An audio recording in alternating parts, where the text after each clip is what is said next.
இளைஞர்களுக்கும் ஒரே ஒரு சூப்பர் ஸ்டார் உண்டா பாரத ரத்னா டாக்டர் ஏபிஜே அப்துல் கலாம் மட்டும்தான் sir. Hello friends, welcome to Vijay 360.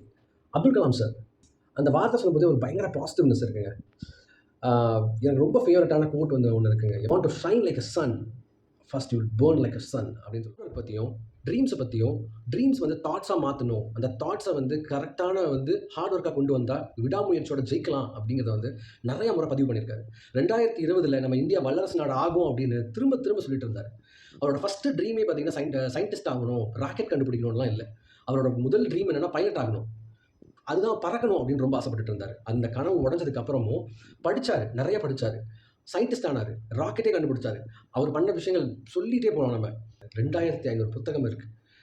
அவர் வந்து மதத்துக்கு அப்பாற்பட்டவர்னு சொல்லலாம், ஒரு என்லைட்மெண்ட் ஸ்டேட்டுக்கு போயிட்டாருன்னு சொல்லலாம். நீங்கள் ஏன் சார் கல்யாணம் பண்ணிக்கல இல்லை அப்படின்னு ஒருத்தர் கேட்டார். வேறு யார்? நம்ம விவேக் சார். அதுக்கு அவர் என்ன சொன்னாருன்னு தெரியுமா உங்களுக்கு? என்னோட பிரதர்ஸ்லாம் இருக்காங்க, அவங்க கொள்ளு பேத்தி எள்ளு பேத்தியெல்லாம் தாண்டி எள்ளு பேரன் கொள்ளு பேரனையே பார்த்துட்டாங்க, கிட்டத்தட்ட 11 ஜென்ரேஷன்ஸ் மேலே பார்த்துட்டாங்க அப்படின்ற ஒரு மாதிரி டிஃப்ரெண்ட்டான என்லைன்மெண்ட் ஸ்டேட், ரொம்ப ஃபிலாசபியான தாட்ஸ், ரொம்ப ஃபியூச்சரிஸ்டிக்கான ஐடியாஸ் பற்றி பேசின ஒரே லீடர் நம்மளோட ஏபிஜே அப்துல் கலாம் சார் தான். இவரை பற்றி பார்க்குறதும் கேட்குறதும் ஒரு மரியாதை கொடுக்கறதும் அப்படிங்கிறது நிறைய விஷயங்கள் இருக்குது. கொஞ்சம் கரூரை விட்டுட்டு இந்த பக்கமும் வாங்க. ரத்தன் டாட்டா சாரையும் இப்படி தான் மிஸ் பண்ணிட்டீங்க.